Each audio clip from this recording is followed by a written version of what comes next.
Hello everybody, welcome back to our channel. Hello.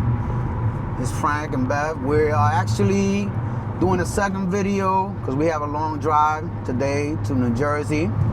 So we decided to do a second video touching up on our experience moving to DR. That's where we're going. We got 44 days left to retirement there. Actually moving there in 44 days.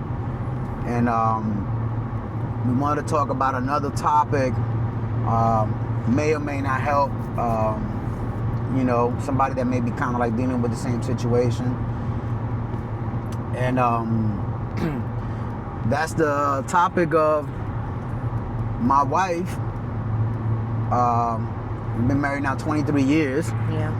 And her getting the process of her getting her Dominican residency and getting her Dominican Cédula.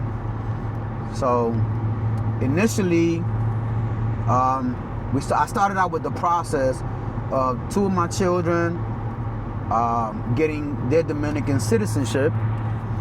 And to be honest with you, that was not really that hard. Did a little bit of research, some reading, and okay, they're entitled to it because of me. I'm Dominican. My wife was born in Guyana, raised here in New York. She was raised in Jersey. I was raised in New York. We lived down here in Maryland.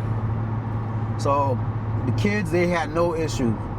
I just went ahead, took their birth certificates into the, what's it called here in DC, the embassy. I went to the embassy and they had their office for what's called La Junta Central, which they basically issue the IDs in Dominican Republic and birth certificates, that sort of stuff. But they do it here obviously as well. Took their birth certificate, the kids got the citizenship. It wasn't a long process. I think I paid like $100 and something. I had to get their birth certificates translated to Spanish, and then go over to the embassy, do some minor paperwork, put a seal on it. Well, one thing that I had to do with the kids was, it's a process called apostille. So basically, it's different countries that have an agreement and that this is the way they authenticate each other's documents as legit. Kids, no problem really, smooth. Then we started the process for my wife, and that was a headache. Why is that? That was a real headache because initially I went to the embassy here in Washington DC. The guy that was there helping me basically put me through a process. He was like, oh, you got to get this letter, you got to get that letter, and everything. It was, you know, money. So he really, in my opinion, looking back, he was winging it. He really didn't know what he was doing, and he kind of like was just saying that stuff that I needed. So fast forward, I get all this process done here at the embassy, paperwork, that sort of stuff.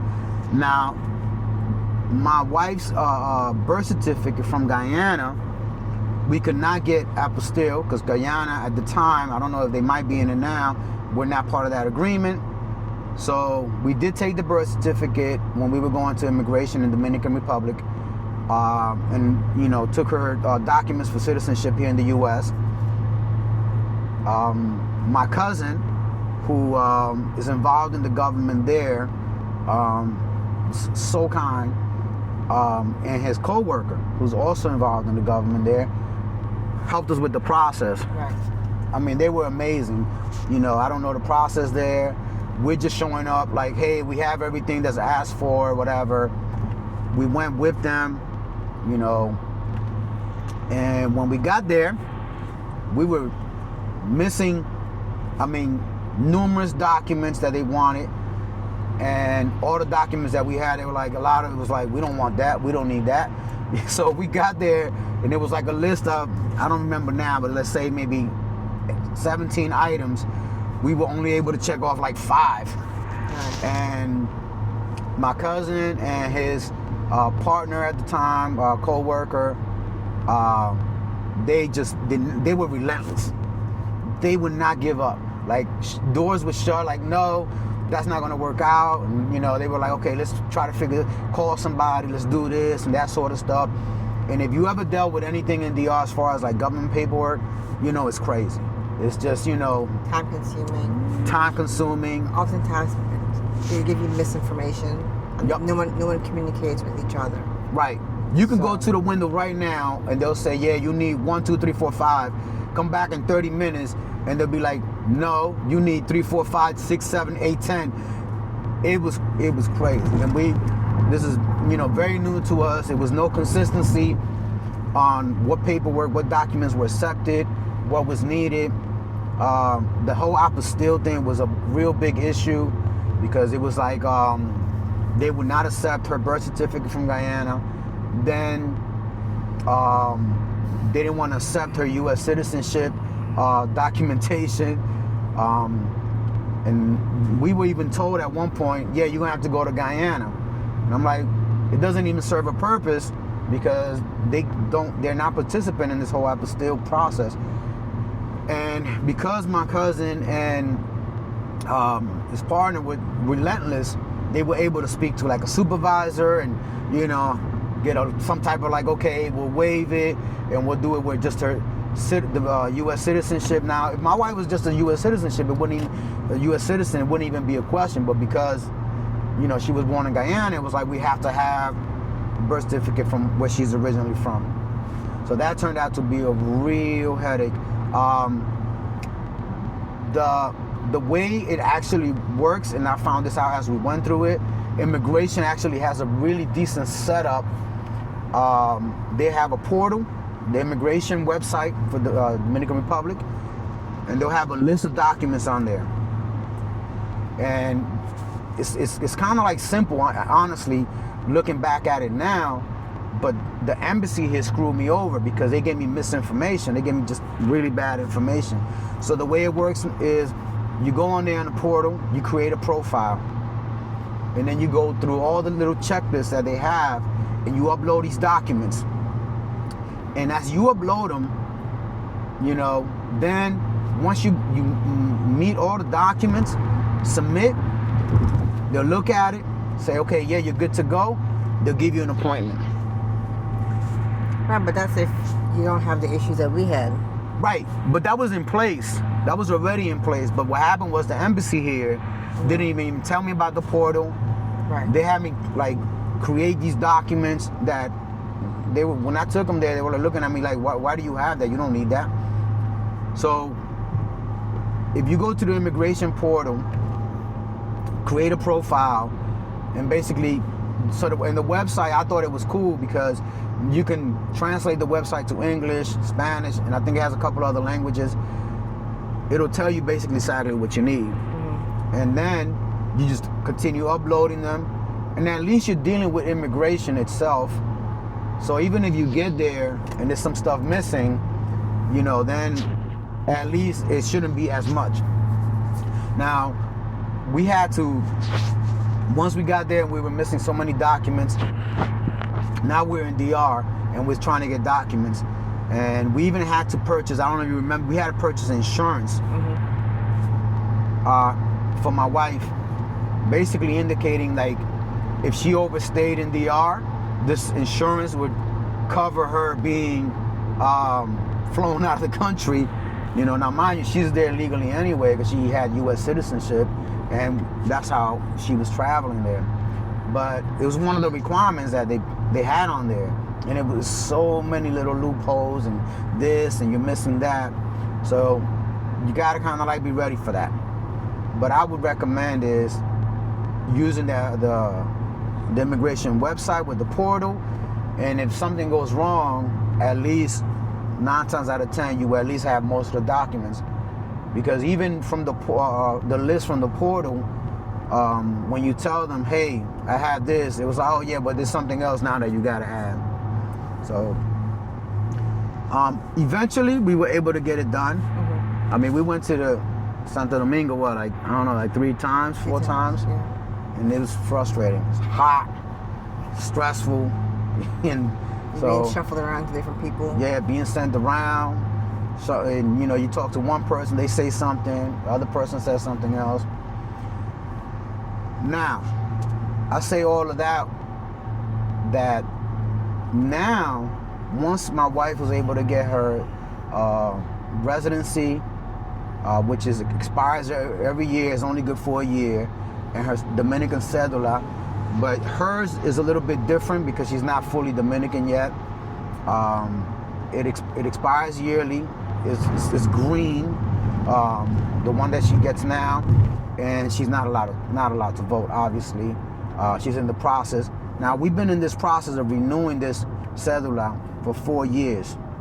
She's renewed it 4 times, and she's about to renew it again. And that's with the process of the next one is she's going to renew one more just because the time period that we're moving in. And after that, after 4 years of renewing, because she's married to me, we're married, she's eligible to become a citizen. But the way we've done it was, in that process, dealing with my cousin and his friend, we actually met an attorney there. Mm-hmm. This guy's been amazing. Great. I mean, by chance. By chance. We just happened to be talking. We hit it off, became friends. He's had come to our house and all of that now. Amazing guy. Yeah, he speaks Italian. His wife is Italian. Mm-hmm. And so every renewal, we've done it now through him. Obviously, you know, you got to pay him a fee. But he's got this down to a science now. And what he does is, I'll tell him, hey, her renewal is coming up. I give him a part of the money. I send it to him, basically to his account in DR, or I think initially he was doing like Western Unions, whatever. So it's a lot of ways to get money to DR if you want to. But it's amazing, the process, because now we go to immigration with him, and he's like, hey, yeah, just stand by the door. We don't even do the line. He kind of like has already everything set up. We go in, pay the renewal fee. He's already done all the legwork. And what, like maybe 10 minutes now? 10 minutes, we're out of there. Then we go over to La Junta Central and get my wife a new cédula. So, but it's service you pay for. It's a service you pay for. Right. You know what I'm saying? Now, you got to pay for it. It's not, you know, I'm not saying it's super expensive, but it ain't cheap either. But to us, it's worth it. Right. We dealt with the headache of trying to do it ourselves and even having someone else help us. But this guy knows all the ins and outs. And by the time we go there, you know, maybe 2 hours with everything, we're done. Then, you know, usually we'll go have lunch in Santo Domingo, that sort of stuff. The other way we were doing it, we were there all day, 5, 6, 7, even o'clock at night, just dealing with stuff, running around. Now, mind you, he's only doing renewal at this point, but still, it's a headache if you don't have someone that knows the ropes, you know? So, 4 years, temporary cédula, married, Dominican. Now she's eligible to become a citizen. I'm excited about it, and hopefully it'll be a smooth process.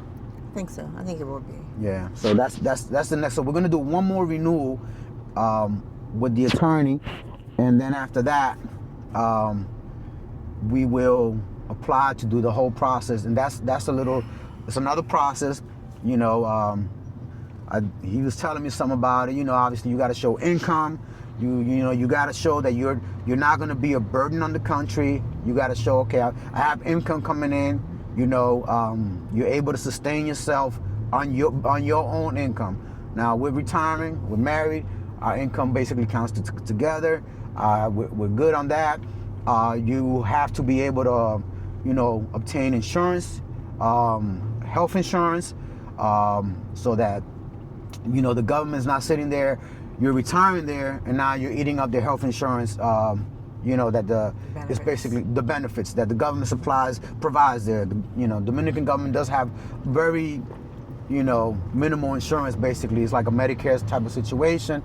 It's not the best, but it's something. So you have to be able to prove that, pay all the fees.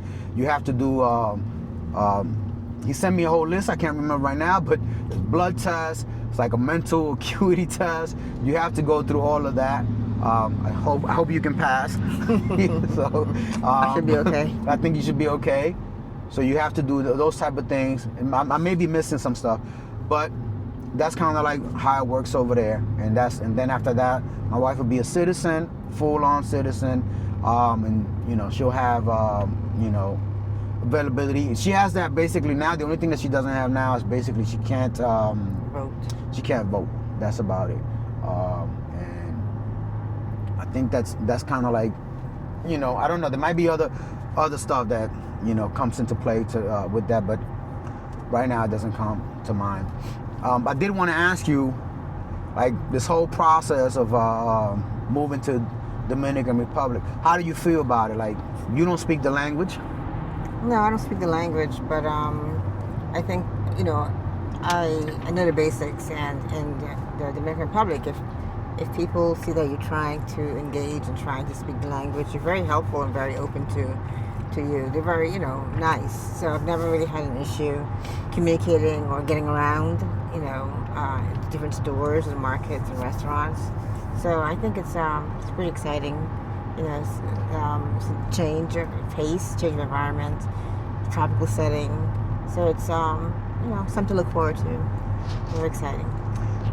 That's key, and I don't think it's exclusive to the Dominican Republic. If people see you trying to speak their language, they understand. Hey, you don't speak the language. They're very open to help you. Mm-hmm. But if you go to DR and you think that they should be speaking English, and they should speak your language, people probably are going to try to help you anyway because in DR, that's the nature of folks. Like, everybody over there, for the most part, is very friendly, very welcoming. But you're not going to get far, and people are probably not going to want to, deal with you too long if you're not at least trying. Now, if you're trying and you're like trying to throw a couple of little words in Spanish, they're like, okay, well, they don't speak Spanish, let me help them out. You know what I mean? How do you feel about driving over there? Now, you've driven, but how do you feel about it? I've driven there. It's challenging.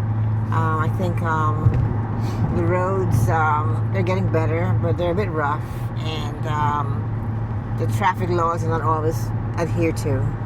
But it's like a lot of defensive driving, but it's okay. I mean, you'll get used to it like anything else. But it's just, at first, it's very challenging, very daunting at first, because it's like, everyone's like cutting you off, and everyone's driving really fast. Not everyone, but a lot of people are. But you get used to it. I think it's just trial and error, and just doing it more and more, and you get used to it. You get accustomed to the way things are. But at first, it's very, a bit scary. Yeah, I think you gotta watch out for the motorcycles, the motoconchos. Those guys that are on motorcycle trying to pick up passengers and stuff like that. A lot of them don't obey any laws. The town that we're moving to, that I'm originally from, we don't have a lot of traffic lights. We do have a few. We just got a few more, so we're all excited about that. But a lot of folks don't stop at the red light, But I remember when we first started driving and going over there, we had like maybe 1 or 2 traffic lights, and people wouldn't even stop. Right, but now they are. And now it's crazy because it went from 0 to now we have, I don't know, I would say maybe 70% of the people are actually stopping, right? So you got to look at that as an improvement. People are actually stopping at the red light. I know they're actually going to basically camera enforcement in my area. They've already done it in some other areas. I know in our town, where we're moving to, they actually started people that park illegally and that sort of stuff, because that's a huge problem. It blocks the traffic. Booting some of the people, was putting like that yellow boot on your car. If you park like just blocking traffic, that happens a lot in DR. Then you'll come back out and hey, your car might be booted, and of course there's fees with that. I've also seen a lot more vehicles in the roadway than when we first started going. Like there's a lot more vehicles on the roadway, people own a lot more vehicles than they do than they did in the past. So, Yep. Traffic, traffic flow has increased. So I think the rules to control and maintain some order, that has to be Right. enforced. Right. There has to be rules. Yeah. So I think it's getting better. Right. And they also have just I'm gonna touch on that real quick. They have an agency that's in charge of traffic, right? So there's those guys that wear like the green. It's called Amen. And DR police officers, they'll it's a culture thing. You give them a couple dollars or whatever, or a couple of pesos. Hey, go ahead, go about your business. Military, they have a lot of stupid checkpoints. They do that. I hate those because all they're looking for is for a little, handout and that sort of stuff. But those guys, the traffic guys, the Amen guys, they will not take anything, no money. They don't ask for money. I remember we were treated so nicely by one of them. Was a female that I actually remember. I don't know if you remember. We were together. I was trying to give her just because I'm so used to I'll give the cops a couple dollars, pesos or whatever. I think it's worth it to avoid sometimes the nonsense. And she would not take it. She would not take it. And I understand. Police officers here in the U.S. don't take any money like that on the street. But they seem to be trying to make things better. More legitimate. Make things a lot better. One thing that we dealt with over there that I wanted to ask you, and we're not gonna go too long. I don't make the video super long, but how do you feel about healthcare? Because remember, you had a little incident over there. But how do you feel about the healthcare over there that we dealt? At least the times that we dealt with. Remember, my father-in-law had 2 incidents where I had to take him to the hospital. Right. And I can talk about those, but healthcare is very inexpensive. Once you go to a private hospital, it's a lot different. I've heard than going to a public hospital. Right. But the cost of healthcare is a lot cheaper there than it is here in the U.S. But there's also insurance. Right. So. Right. I found it to be very efficient. You wait. There's a wait for everything. But it was efficient. It was fine. But you got to remember, right? Remember you passed out. Right. Right. You didn't eat. And you were busy getting ready. We were having an event at our house, and you passed out. We were kind of concerned, like something might be wrong. And we were able to schedule an appointment. It was over the weekend. We scheduled it for Monday. We were able to schedule an appointment, and in one day, you had the MRI done. You had first of all, you saw the doctor. Right. Early in the morning, saw the doctor. You had an MRI done. You had X-rays done. I don't know what that test is called, where they put all the aluminum stuff on your head. And I know all these tests usually take here in the U.S. month each, maybe. Not the X-rays, but the other ones you may be okay, yeah, we'll schedule you for a month out. By the end of the day, you had all your test results, and you went back and spoke to the specialist, and she was able to determine hey, no, it was a mix. You took some medication, you didn't eat, and you had that one beer, and it messed you up. In one day. I was very impressed by that. Right. You know what I mean?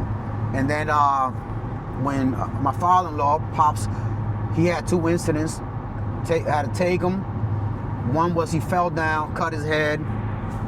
Man, I got to the hospital. He wasn't bleeding, but we got there late at night. He went directly into a room, and immediately they were patching him up, working on him. Hey, send him. I think they did a CAT scan or something. Cause yeah, they did that, and they put stitches on him. We were done maybe, I don't know, an hour and a half to 2 hours. And everything was done. It wasn't like they just stitched him up and sent him on the way, because he was bleeding from the top of his head. He had a little cut. He fell down. So that to me, and now I say all of that to say that these were private hospitals, and they weren't expensive. You know, to us at least, they weren't super expensive. Now the public hospitals over there are a little bit different. Those are funded by the government, you know, so obviously most of the stuff that's there is funded by the government, so it's for, you know, people that cannot afford anything private. But the private stuff, we found that to be very affordable, you know. Right. And then I'm touching one last thing, was the health insurance. There is health insurance. This health insurance over there, we actually had health insurance. We've been paying for health insurance in DR for about 3 years, and we never used it. And then just kind of like as we were getting ready for this whole retirement process, I was looking for another health insurance that maybe was something that we can pay here. Maybe it was better, because the health insurance, I realized it wasn't the best over there. And the more I kind of like looked into it, I had a beautiful surprise. Our health insurance is Care First, Blue Cross Blue Shield. If you don't have that, get that, PPO. So I read it online, find out they have what's called a global plan. Call them up, like, hey, how do I get on this global plan? I have a huge list of countries that you can use it. What do they tell me? You already have it. Right. Our health insurance didn't go up. And then we were there one time. My wife wanted to do a checkup. We went. So the way it works is, if you go to one of the doctors that's on their list, they have a whole list of doctors in DR. It's not that big, but you pay out of pocket, and also the prescriptions too. Right. Pay out of pocket. There's a list of pharmacies that participate in the plan. Right. So Right. you have to go to one of them. Right. So our process was, we paid to see the doctor, which was $20, right? That's a consultation fee. It was $20. Went and saw the doctor. You didn't have a prescription, right? I don't think you didn't have a prescription. So I think it was like $20. I think maybe it was $40 or something like that total. It was 20. 20, it was it.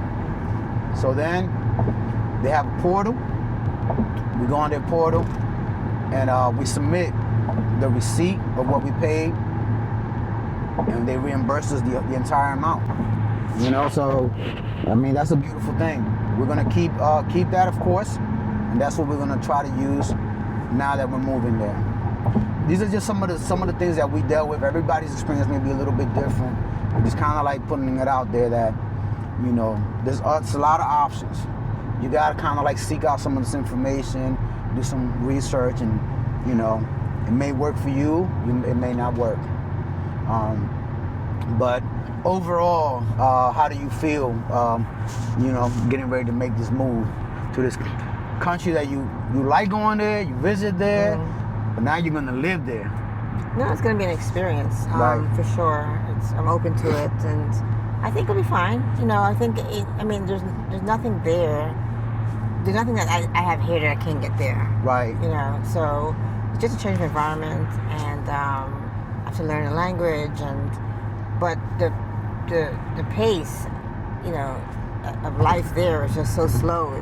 It kind of humbles you, and you know, it makes you step back and say, okay, why am I rushing?